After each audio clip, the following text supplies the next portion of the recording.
Historia 1. El pasajero del asiento 23. He manejado esta ruta durante 9 años y juro que el asiento 23 salió vacío de la terminal. Pero a mitad de la carretera, alguien apareció ahí sin haber subido jamás y nunca volvió a bajar. Me llamo Fernando Rosas, tengo 37 años y pensé que después de tanto tiempo en este trabajo ya nada me sorprendería. Borrachos, peleas, gente rara, lo he visto todo. Pero lo que pasó hace 3 semanas en un viaje rutinario me hizo cuestionar todo lo que creía saber sobre mi trabajo. Era martes, 28 de noviembre. Salí de la terminal a las 11:45 de la noche. El autobús iba medio lleno, unos 22 pasajeros, gente que regresaba después de trabajar. El viaje normal dura hora y media. Conozco cada kilómetro de esa ruta, cada curva, cada parada.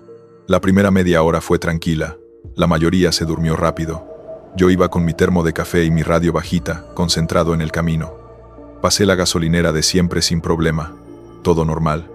A eso de las 12:20 de la madrugada, en un tramo recto de la carretera, vi algo extraño en el espejo retrovisor. El asiento 23, que había estado vacío todo el viaje, ahora parecía ocupado. Se veía una silueta sentada ahí, completamente inmóvil.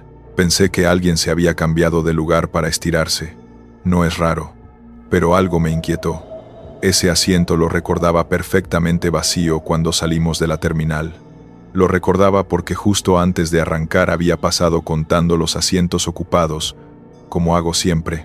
Seguí manejando, pero cada minuto miraba el espejo. La figura seguía ahí, siempre en la misma posición, demasiado quieta. En un autobús en movimiento, la gente se acomoda, se mueve, cambia de posición. Esta persona no. Como 15 minutos después, una pasajera se acercó a mi asiento desde la parte media del camión. Era una señora de unos 50 años. «Disculpe, señor chofer», me dijo en voz baja, mirando nerviosa hacia atrás. «Sí, señora. ¿Qué necesita?», le pregunté sin quitar los ojos del camino. «Es que hay alguien sentado atrás que no estaba cuando subimos. Y se ve raro». Eso me alertó. «¿Raro cómo?». «Está muy quieto, no se ha movido nada, y hay algo en su forma de estar ahí que no se siente bien». Le dije que en la próxima parada lo revisaría. La señora regresó a su asiento, pero se notaba intranquila. Otros pasajeros habían empezado a voltear hacia atrás. Llegué a la parada de descanso habitual, un área con baños y tiendas. Anuncié por el micrófono: «Parada de descanso, 10 minutos». La mayoría bajó. Yo también, esperando junto a la puerta para ver quién salía. Conté a todos. La persona del asiento 23 no bajó. Cuando el área se vació, subí de nuevo y caminé por el pasillo hacia el fondo. Conforme me acercaba, la temperatura parecía bajar. Sentía el aire más frío con cada paso. Llegué al asiento 23. Estaba vacío, completamente vacío. Revisé debajo, a los lados, el asiento de enfrente. Nada. Pero el asiento estaba helado al tacto, como si alguien extremadamente frío hubiera estado sentado ahí por horas. Regresé al frente confundido. Los pasajeros subieron de nuevo. Varios me preguntaron por la persona del asiento 23. Les dije que no había nadie, que tal vez fue un efecto de las luces. Pero yo sabía que no era eso. Y ellos también lo sabían. Arranqué de nuevo. Los primeros minutos fueron normales. Luego, una pasajera gritó: «Está ahí otra vez». Miré por el espejo. La silueta había regresado al asiento 23, exactamente en la misma posición. Varios pasajeros se levantaron para ver. Un hombre valiente caminó hasta el fondo del autobús. Lo vi acercarse al asiento por el espejo. «No hay nadie», gritó el hombre. «El asiento está vacío», pero desde mi posición, yo veía claramente la figura sentada ahí. «¿Cómo que vacío?», grité de vuelta. «Hay alguien sentado ahí». El hombre me miró confundido. «Señor, se lo juro, no hay nadie. Estoy parado justo al lado». Entonces, entendí. Algunos pasajeros podían verla, otros no. El resto del viaje fue una pesadilla. La figura permanecía visible para algunos de nosotros en el espejo, pero invisible para quienes se acercaban directamente. Cuando llegamos a Saltillo, me negué a seguir manejando hasta que revisaran el autobús. La empresa envió un supervisor. Revisaron todo, incluyendo las cámaras de seguridad. Las grabaciones mostraban el asiento 23 vacío todo el viaje. Pero 7 pasajeros, incluyéndome, juramos haber visto a alguien ahí. El supervisor me mostró algo que me heló la sangre. 3 meses atrás, un pasajero había tenido un incidente cardíaco en ese mismo autobús, en ese mismo asiento. Cuando llegaron los paramédicos, ya era demasiado tarde. Pedí cambio de ruta. Ya no manejo ese turno nocturno, porque ahora sé que algunos pasajeros nunca bajan en su parada final. Lo que no le conté al supervisor, ni a mis compañeros, ni siquiera a mi esposa, es lo que pasó en los últimos 10 minutos antes de llegar a Saltillo. Después de que el hombre confirmara que el asiento estaba vacío, regresé a mi lugar temblando. Decidí no mirar más el espejo retrovisor. Me concentraría solo en la carretera, pero la presencia era tan fuerte que resultaba imposible ignorarla. Los pasajeros que podían ver la figura estaban aterrorizados. Una chica joven lloraba en silencio. La señora que me había alertado primero rezaba en voz baja. Otros simplemente miraban fijo hacia adelante, negándose a voltear. Fue entonces cuando escuché el sonido. Un golpe suave. Tap, tap, tap. Venía de atrás, avanzando por el pasillo, como si alguien caminara despacio, tocando cada asiento al pasar. Tap, tap, tap. Más cerca. ¿Alguien más escucha eso?, preguntó un pasajero con voz temblorosa. Varios asintieron. El sonido era real. No era imaginación. Tap, tap, tap. Los golpes llegaron hasta la mitad del autobús. Luego se detuvieron. Miré el espejo sin poder evitarlo. La figura ya no estaba en el asiento 23. Ahora estaba de pie en el pasillo, a mitad del camión.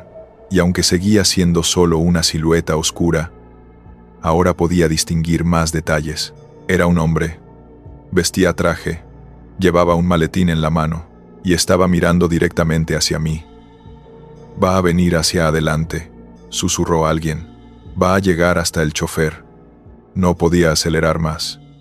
Ya iba al límite de velocidad. Faltaban apenas 8 kilómetros para Saltillo. 8 kilómetros que se sintieron como una eternidad. Los golpes comenzaron de nuevo. Tap, tap, tap. Más cerca. La figura avanzaba.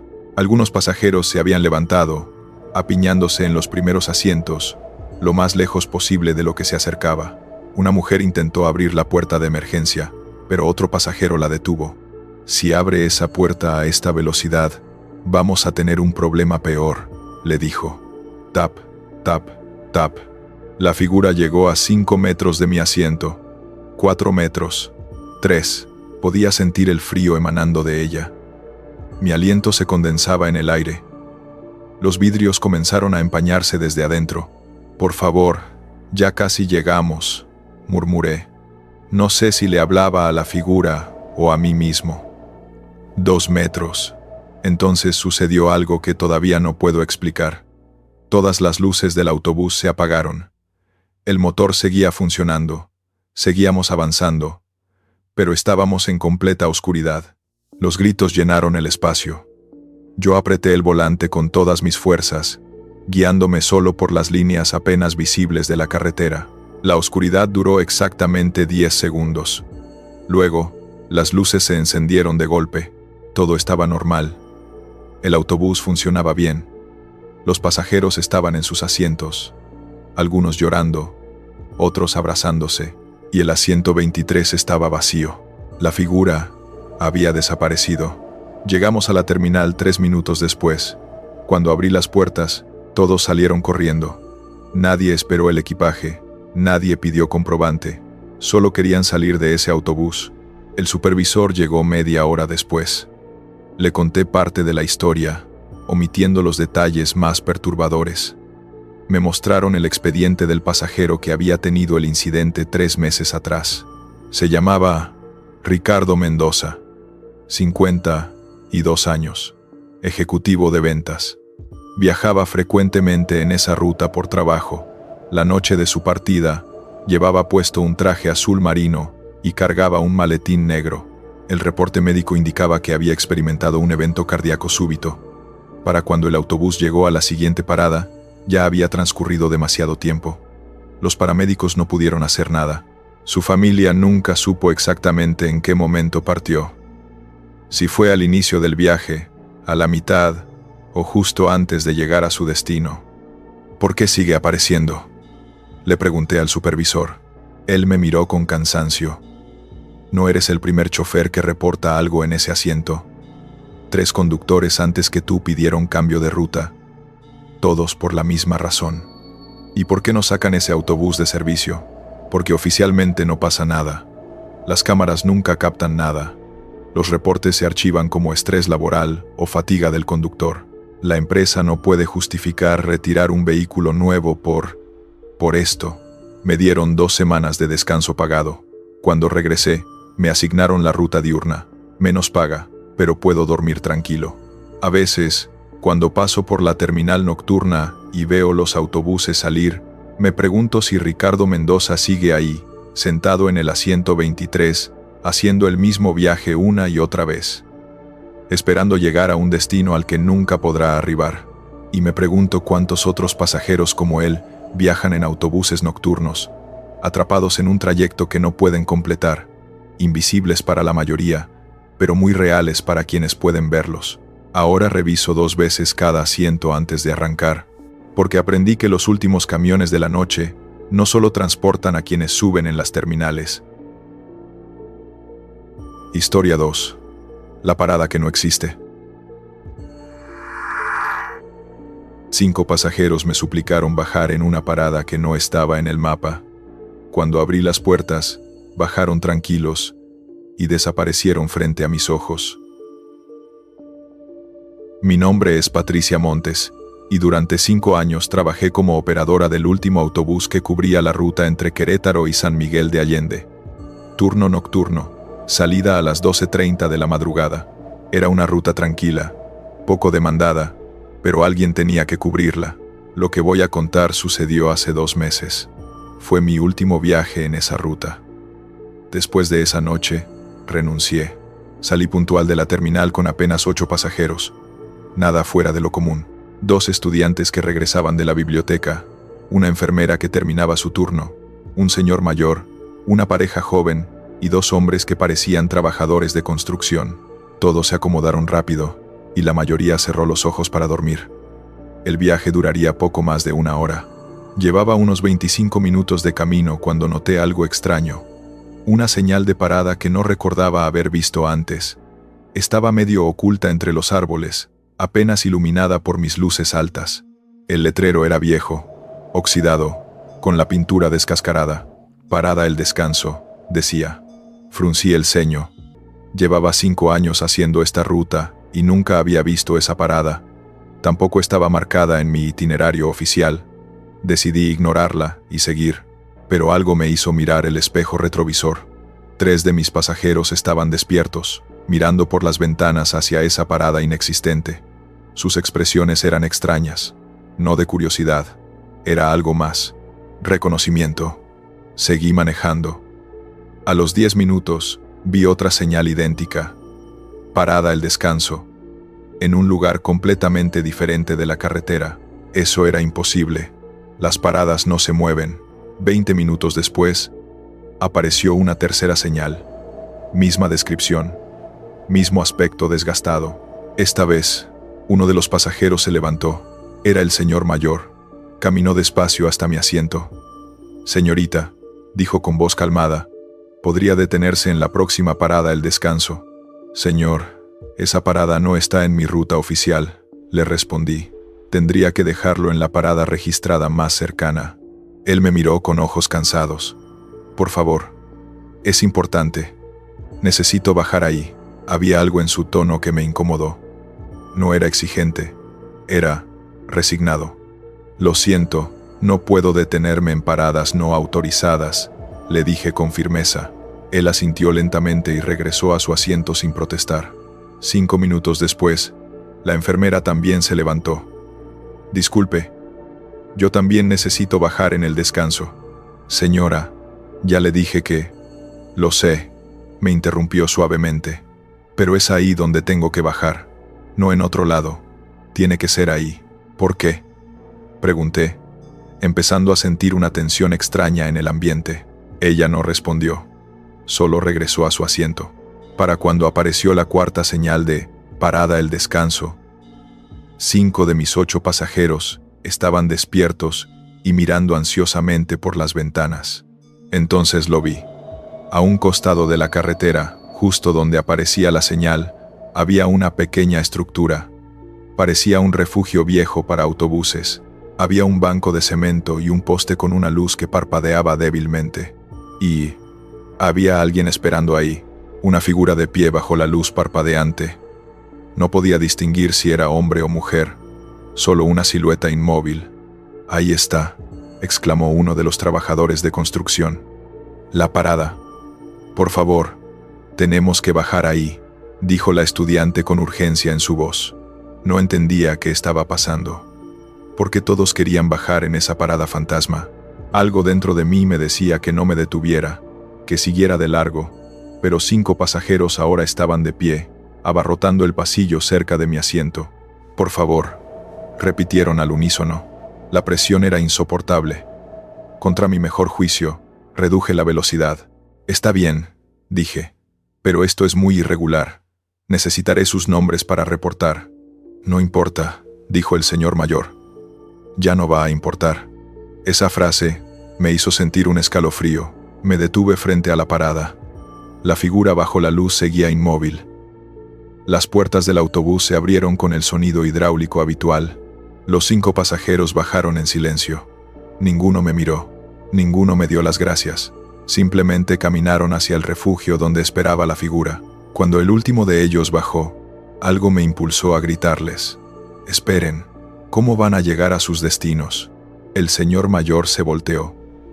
En la luz parpadeante, su rostro se veía diferente, más pálido, más translúcido. «Ya llegamos a nuestro destino», dijo simplemente. Los 5 caminaron hacia la figura bajo la luz. Conforme se acercaban, pude ver algo que me hizo apretar el volante con fuerza. La figura no tenía rostro. Donde debería estar su cara, solo había oscuridad. Los 5 pasajeros se reunieron alrededor de ella, y entonces la luz parpadeó una última vez y se apagó por completo. Cuando se encendió de nuevo, 2 segundos después, todos habían desaparecido. No había nadie. El refugio estaba vacío. Los 5 pasajeros se habían desvanecido. Me quedé paralizada con las puertas abiertas, mirando el refugio vacío. Mi mente trataba de procesar lo que acababa de ver. 5 personas no pueden simplemente desaparecer. Los 3 pasajeros que quedaban en el autobús permanecían en silencio absoluto. Podía sentir su miedo. También habían visto todo. Cerré las puertas temblando y arranqué rápido, casi derrapando. Necesitaba alejarme de ese lugar. «¿Qué fue eso?», preguntó con voz quebrada uno de los estudiantes que quedaban. «¿A dónde fueron?». «No lo sé», respondí apenas. Mi voz sonaba extraña, distante. Conduje el resto del trayecto en piloto automático. No volví a ver ninguna señal de parada el descanso. Cuando llegamos a San Miguel de Allende, los 3 pasajeros restantes bajaron rápido, visiblemente alterados. Antes de que la pareja joven se fuera, el hombre se acercó. «Usted también los vio desaparecer, ¿verdad?». Asentí. «No estamos locos entonces», dijo con alivio amargo. «Todos vimos lo mismo. Tuve que reportar lo sucedido. 5 pasajeros habían abordado en Querétaro con boletos pagados. 5 pasajeros no llegaron a su destino registrado». El supervisor nocturno escuchó mi historia con escepticismo creciente. «Patricia, me estás diciendo que 5 personas se bajaron en una parada que no existe y desaparecieron». «Exactamente eso. ¿Tienes alguna prueba?». Revisamos las cámaras de seguridad del autobús. Las grabaciones mostraban a los 5 pasajeros subiendo en Querétaro, sentándose en sus asientos, y luego, nada. En el momento en que supuestamente se habían levantado para bajar, las cámaras solo mostraban asientos vacíos, como si nunca hubieran estado ahí. «Esto no tiene sentido», murmuré viendo la grabación. «Yo los vi». Hablé con ellos. El supervisor revisó el sistema de boletos. Aquí dice que vendiste 8 boletos esta noche. Sí, 8 pasajeros subieron, pero el sistema solo muestra 3 transacciones completadas. Los otros 5, los pagos están marcados como incompletos, como si las transacciones se hubieran cancelado a mitad de proceso. Me mostró la pantalla. Tenía razón. Solo había registro de 3 boletos pagados. Los otros 5 aparecían en gris, con una nota: transacción interrumpida, verificar. Pero yo tengo el dinero, dije abriendo mi bolsa de cobro. Los 5 me pagaron en efectivo. Conté el dinero. Solo había el monto exacto de 3 boletos. El dinero de los otros 5 no estaba. Patricia, dijo el supervisor con tono serio, creo que necesitas tomar unos días libres. El turno nocturno puede afectar las percepciones, causar cansancio extremo, incluso alucinaciones. No fueron alucinaciones, grité. Los otros 3 pasajeros también los vieron. Pregúnteles. Pero cuando intentaron contactar a los 3 pasajeros restantes, usando la información de sus boletos, descubrieron algo perturbador. Los números telefónicos no existían. Las direcciones eran incorrectas. Era como si esas 3 personas tampoco fueran del todo reales. Empecé a investigar por mi cuenta. Busqué información sobre Parada El Descanso, en archivos viejos de la empresa, mapas históricos, registros municipales. No encontré nada. Hasta que hablé con un conductor jubilado que había trabajado esa ruta hace 20 años. Don Marcos tenía 78 años y vivía en una casa de retiro. Cuando le mencioné la Parada El Descanso, su rostro palideció. Así que todavía aparece, murmuró. Pensé que había dejado de suceder. Me contó la historia. En 1987, un autobús de la misma línea que yo manejaba sufrió un accidente terrible en esa carretera. El chofer se quedó dormido. El vehículo se salió del camino y volcó en un barranco. Había 17 pasajeros a bordo. 5 perecieron en el acto. 12 sobrevivieron con heridas. El lugar exacto del incidente estaba justo donde yo había visto el refugio fantasma. ¿Cómo eran los 5 pasajeros que bajaron en tu autobús?, preguntó don Marcos. Le describí a cada uno: un señor mayor, una enfermera, 2 trabajadores de construcción, una estudiante joven. Él asintió lentamente. Son ellos. Después del incidente, instalamos un refugio temporal en ese punto mientras limpiaban los escombros. Le llamaron El Descanso, porque ahí descansaban los equipos de rescate. Pero eso fue hace casi 40 años. El refugio se quitó después de 2 semanas. Nunca fue una parada oficial, pero algunos conductores empezaron a reportar que seguían viéndola, que pasajeros pedían bajar ahí. Siempre 5 pasajeros. Siempre los mismos 5. ¿Las víctimas del accidente? Sus familias dijeron algo extraño en los funerales, que los 5 iban a destinos diferentes esa noche. Ninguno debería haberse bajado en el mismo punto. Pero cuando encontraron sus cuerpos después del accidente, los 5 estaban juntos en la parte trasera del autobús, como si se hubieran movido ahí momentos antes del impacto, como si hubieran tratado de salir, o como si algo los hubiera llamado a ese lugar específico. Don Marcos me miró con tristeza. La empresa dejó de asignar esa ruta de noche durante años. Luego, cuando los reportes cesaron, pensaron que era seguro volver a operarla. Supongo que estaban equivocados. Renuncié esa semana. No importaba cuánto necesitara el trabajo. No podía seguir conduciendo sabiendo que había pasajeros en esa carretera que no pertenecían al mundo de los vivos. Pero la historia no terminó ahí para mí. 2 semanas después de renunciar, recibí una llamada del supervisor. Otro conductor había reportado la misma experiencia. 5 pasajeros. La Parada El Descanso. Desaparición. ¿Qué van a hacer?, le pregunté. Nada, respondió con cansancio. Oficialmente, nada de esto está pasando. Los pasajeros llegan a sus destinos, según nuestros registros. No hay desaparecidos, no hay quejas, porque los que desaparecen nunca fueron reales para empezar, susurré. Exactamente. Colgué sintiendo un peso en el pecho. Todavía pienso en esos 5 pasajeros, en cómo caminaron con tanta calma hacia esa figura sin rostro, en cómo el señor mayor dijo que ya habían llegado a su destino. Siguen apareciendo cada noche, subiendo a diferentes autobuses, buscando llegar a una parada que los espera desde 1987. No lo sé, y prefiero no saberlo. Ahora trabajo turnos diurnos en una ruta urbana. Nunca vuelvo a casa por esa carretera. Tomo el camino largo, aunque me cueste 1 hora extra, porque aprendí que algunos accidentes dejan cicatrices que el tiempo no puede borrar, y que ciertos pasajeros siguen haciendo el mismo viaje una y otra vez, sin poder llegar nunca a su descanso final. Si algún día tomas el último autobús de la noche y ves una parada que no reconoces, una que no debería estar ahí, no le pidas al conductor que se detenga, porque tal vez esa parada no esté esperando por ti. Historia 3. Las luces que siguen al camión.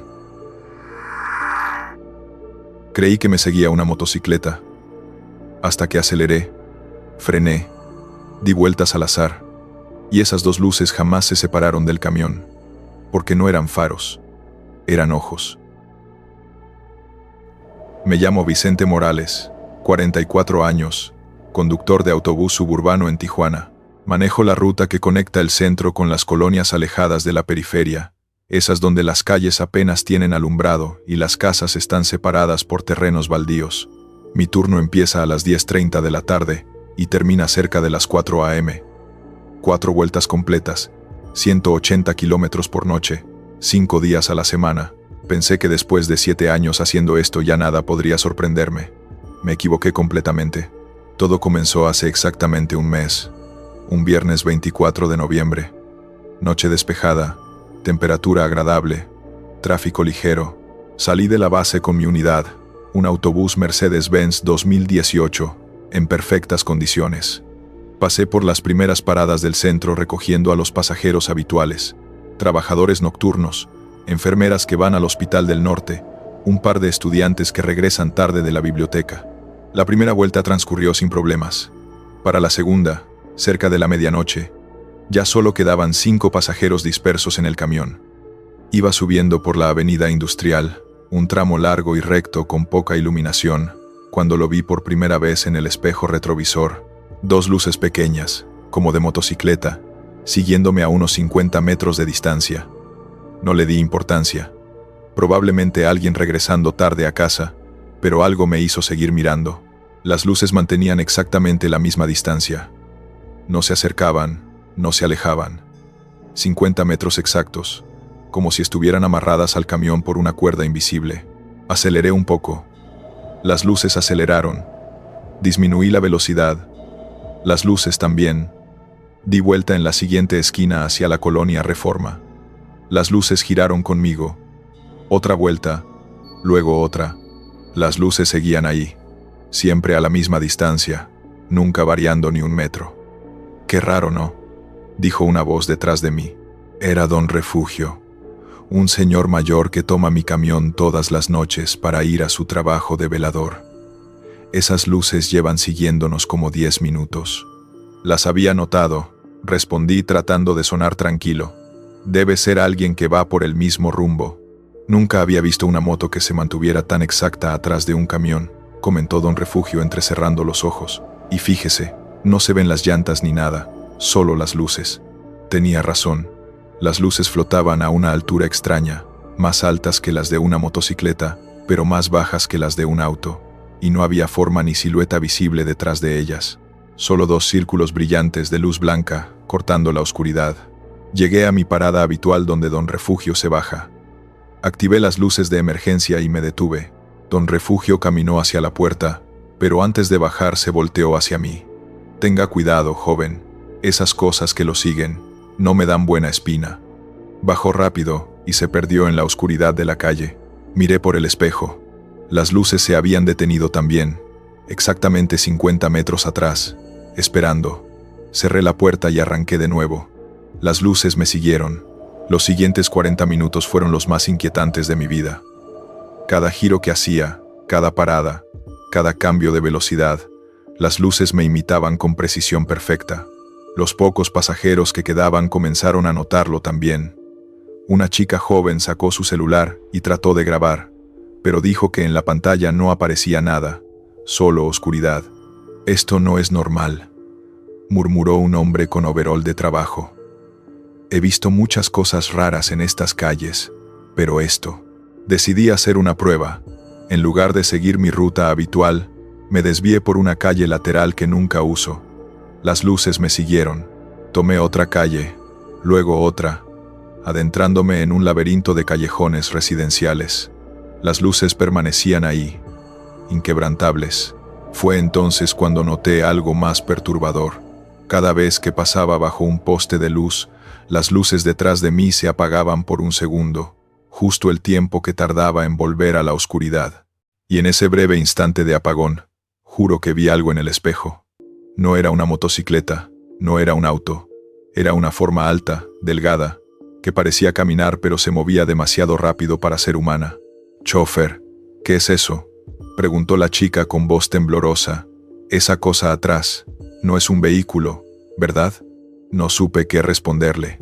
Mi entrenamiento, mi experiencia, todo lo que sabía sobre este trabajo, me decía que debía mantener la calma, seguir la ruta, no asustar a los pasajeros. Pero mi instinto gritaba que algo estaba terriblemente mal. Tomé el radio para llamar a la base. «Central, aquí unidad 47. Tengo una situación extraña. Hay algo siguiéndome». La respuesta tardó unos segundos. «Unidad 47. ¿Estás siendo perseguido? ¿Necesitas apoyo policial?». «No lo sé», admití. «Es difícil de explicar. Son solo luces, pero no se comportan como un vehículo normal. Luces. Vicente, ¿estás bien? ¿Necesitas que te releven?». Antes de poder responder, todas las luces del camión parpadearon. El tablero se apagó por completo durante 3 segundos. El motor siguió funcionando, pero todo lo eléctrico falló momentáneamente.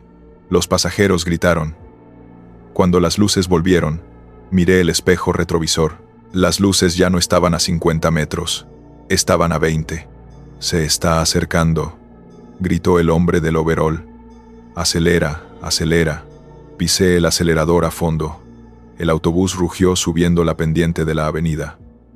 60, 70, 80 kilómetros por hora. Velocidad peligrosa para una unidad de pasajeros en calles urbanas. Pero las luces seguían acercándose. 15 metros, 10 metros. Los pasajeros se habían movido todos hacia el frente del camión, apretujándose cerca de mí, alejándose lo más posible de la parte trasera. La chica joven estaba llorando. El hombre del overol murmuraba oraciones. «No miren atrás», dije con voz firme, aunque yo mismo estaba aterrado. «Sea lo que sea, no le den atención». Pero fue inútil. Todos mirábamos los espejos, incapaces de apartar la vista. Las luces ahora estaban a solo 5 metros de distancia, y en ese momento, bajo la tenue iluminación de un poste cercano, finalmente lo vimos con claridad. No eran faros, eran ojos. 2 círculos perfectos de luz blanca brillante, sin pupilas, sin iris, solo luz pura emanando de las cuencas de algo que tenía forma vagamente humana, media más de 2 metros de altura. Sus extremidades eran demasiado largas, desproporcionadas. Los brazos le colgaban casi hasta el suelo mientras corría. Y sí, estaba corriendo. Sus piernas se movían en una imitación grotesca de una carrera humana, pero cada zancada cubría una distancia imposible. «Dios mío, ¿qué es esa cosa?», gritó alguien. Las manos de la criatura tocaron la parte trasera del autobús. Escuchamos el rasguño del metal, un sonido agudo y prolongado. El camión se sacudió como si algo intentara treparlo. Los pasajeros gritaban, se abrazaban entre sí. Tomé una decisión desesperada. Frené en seco. El autobús derrapó. Las llantas chirriaron contra el asfalto.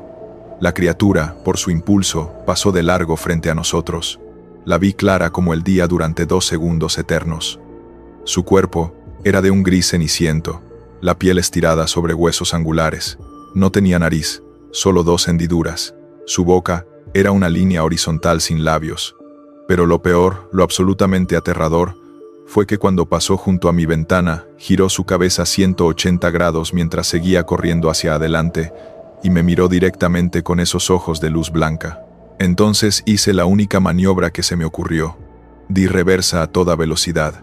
El autobús retrocedió violentamente. Los pasajeros cayeron de sus asientos. Retrocedí 20 metros. 30. Luego giré el volante bruscamente y tomé una calle perpendicular, una ruta que nunca había usado, adentrándome en una zona industrial llena de bodegas cerradas. Miré todos los espejos. Nada. La oscuridad estaba vacía. Las luces habían desaparecido. Conduje en silencio durante 5 minutos, dando vueltas aleatorias, asegurándome de que nada nos siguiera. Los pasajeros permanecían callados, en shock. Finalmente, me detuve en una gasolinera iluminada, un lugar con gente, con vida normal. Todos bajan aquí, anuncié. Llamaré taxis para llevarlos a sus destinos. Este recorrido termina ahora. Nadie protestó. Bajaron rápido, agradecidos de estar en un lugar con luz. La chica joven me miró antes de bajar. ¿Qué era eso? ¿Qué nos estaba persiguiendo? No lo sé, admití. Y prefiero no saberlo. Llamé a la base y reporté un problema mecánico. Otra unidad vino a recoger a los pasajeros. Yo llevé el autobús de regreso, conduciendo solo por calles principales, bien iluminadas, evitando cualquier tramo oscuro. Cuando llegué, el supervisor revisó la parte trasera del camión. Había marcas, rasguños profundos en el metal, como hechos por garras, formando un patrón extraño. 3 líneas paralelas en cada lado, demasiado separadas para ser de manos humanas. ¿Qué pasó allá afuera?, me preguntó. No supe qué decirle. ¿Cómo explicar lo inexplicable? Han pasado 4 semanas. Pedí cambio de turno. Ahora manejo de día. Otros choferes han reportado cosas similares en esa ruta nocturna. Luces que siguen, formas que corren junto a los camiones. La empresa lo atribuye al estrés, al cansancio. Pero yo sé lo que vi. Y sé que sigue ahí afuera, esperando en la oscuridad, siguiendo al siguiente autobús que pase por esas calles vacías.